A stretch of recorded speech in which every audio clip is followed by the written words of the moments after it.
Los bárbaros están llegando.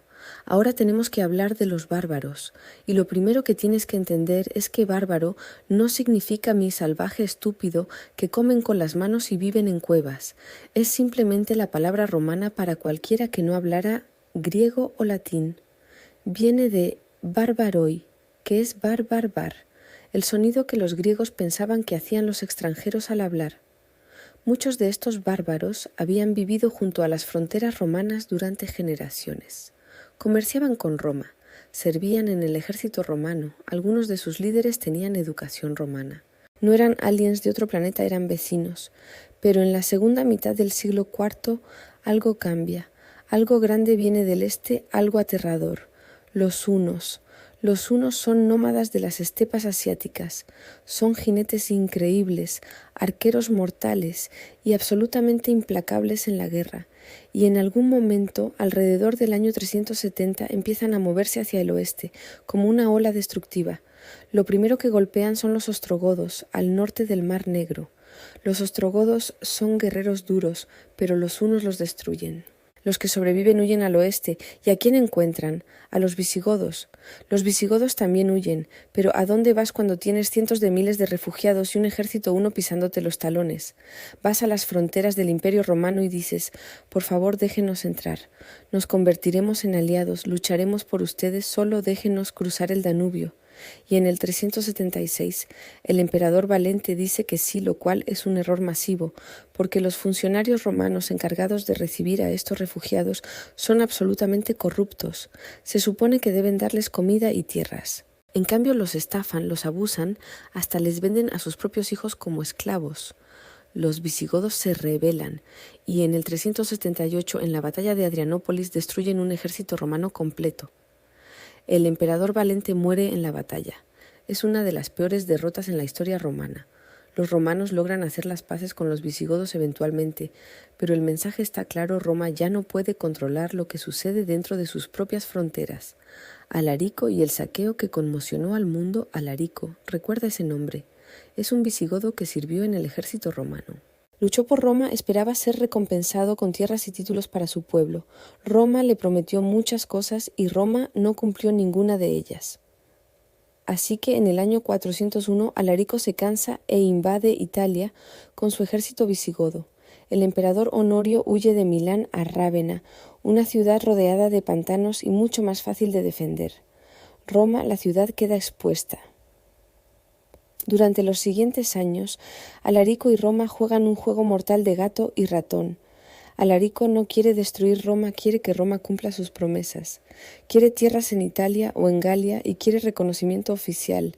Quiere un trato justo para su pueblo. Roma, dirigida por el incompetente Honorio y sus consejeros aún más incompetentes, sigue dando largas. Alarico cerca Roma en 408 y Roma paga un rescate enorme, casi 5.000 libras de oro, 30.000 libras de plata, 4.000 túnicas de seda, 3.000 pieles escarlata, 3.000 libras de pimienta.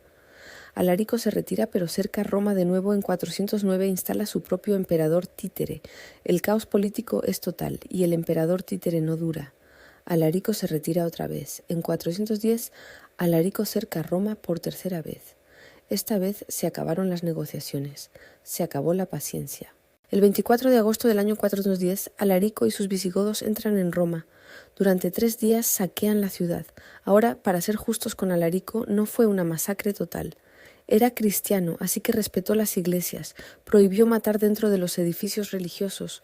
No fue como el saqueo brutal que los cruzados harían en 1204 en Constantinopla, o lo que los vándalos harían después en Roma. Pero aún así, Roma había sido saqueada. La ciudad que había sido inviolable durante 800 años, desde que los galos la saquearon en 387 a.C., había caído. El shock psicológico fue inmenso. San Jerónimo, escribiendo desde Belén, dijo: «La ciudad que capturó el mundo entero ha sido a su vez capturada». San Agustín escribió «La ciudad de Dios» para tratar de explicar cómo el Dios cristiano pudo permitir que esto sucediera. Los paganos dijeron: «¿Ven? Abandonamos a los dioses antiguos por este nuevo Dios cristiano, y miren lo que pasó. Los dioses están enojados». El mito de Roma, invencible, estaba muerto, y una vez que ese mito muere, el imperio mismo está viviendo con tiempo prestado. Alarico murió pocas semanas después del saqueo, probablemente de malaria. Sus guerreros lo enterraron bajo un río, desviando las aguas, colocando el cuerpo y devolviendo el río a su cauce para que nadie pudiera encontrar su tumba jamás. Luego mataron a todos los esclavos que habían ayudado en el entierro para mantener el secreto. Hasta el día de hoy, nadie ha encontrado la tumba de Alarico. Si pensabas que Alarico era aterrador, agárrate, porque ahora llega Atila. Los hunos habían estado al borde del imperio durante décadas, causando problemas, pero en el 434 dos hermanos toman el liderazgo de la confederación Hunableda y Atila. En el 445, Atila mata a su hermano y se convierte en el único líder, Atila el Uno, Flagellum Dei, el azote de Dios. Los romanos lo llamaban así porque creían que Dios lo había enviado como castigo por sus pecados, y si alguna vez hubo alguien que parecía un castigo divino, era Atila. Este tipo construyó un imperio que se extendía desde las estepas de Asia hasta el corazón de Europa. Tenía bajo su mando no solo hunos, sino godos, gépidos, alanos, érulos, todas las tribus germánicas que había conquistado o aterrorizado hasta la sumisión. Y era un estratega brillante. Los hunos eran jinetes superiores a cualquier cosa que Roma hubiera visto. Podían disparar flechas con precisión mortal mientras galopaban a toda velocidad. Hacían llover flechas sobre un ejército desde la distancia, luego se retiraban antes de que pudieran ser atrapados, luego regresaban para hacer lo mismo. Era guerra psicológica tanto como física. Primero atacó el Imperio Oriental. Entre 441 y 443 devastó los Balcanes. Ciudad tras ciudad cayó. El emperador en Constantinopla, Teodosio II, terminó pagando un tributo masivo. No era impuestos, era básicamente dinero de protección. Páganos y no los destruiremos. Bizancio pagó miles de libras de oro cada año. Era humillante, pero funcionó. Atila dejó a Constantinopla en paz, pero en 450 algo cambió. Atila pidió la mano de Honoria, la hermana del emperador occidental, Valentiniano III. Ella había sido sorprendida en un escándalo y le envió un anillo a Atila pidiendo ayuda. Atila interpretó esto como una propuesta de matrimonio y exigió la mitad del imperio occidental como dote. Cuando Roma se negó, Atila invadió. En 451 Atila cruzó el Rin con un ejército masivo. Se dirigía hacia Orleans cuando finalmente fue detenido. El general romano Aesio, uno de los últimos comandantes verdaderamente competentes de Roma, formó una alianza desesperada. Reunió a todos, romanos, visigodos, francos, burgundios. Todos los que temían a los hunos pelearon juntos. Se encontraron en los campos cataláunicos, cerca de la actual Troyes en Francia, en junio del 451. La batalla fue masiva. Las fuentes antiguas, que siempre exageran, hablan de 300.000 combatientes. Incluso si fue la mitad de eso, fue una de las batallas más grandes del mundo antiguo. Miles murieron. El rey visigodo Teodorico murió en la batalla. Atila casi fue capturado. El resultado fue técnicamente indeciso. Nadie ganó claramente, pero Atila se retiró. Eso en sí mismo fue una victoria. Los hunos no, eran invencibles.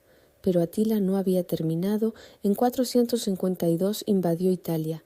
Destruyó la ciudad de Aquileia tan completamente que los refugiados huyeron a las lagunas cercanas y fundaron asentamientos que eventualmente se convertirían en Venecia. Sí, Venecia existe gracias a Atila. Se movió hacia Roma. Roma estaba indefensa. Entonces ocurrió algo extraño. El Papa León I viajó para encontrarse con Atila.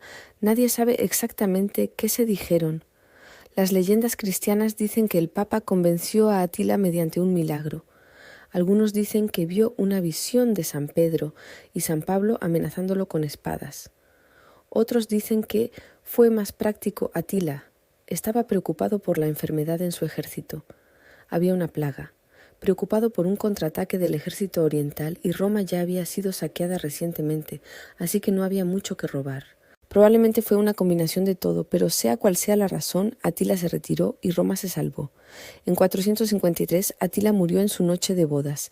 Se había casado con una chica joven llamada Íldico.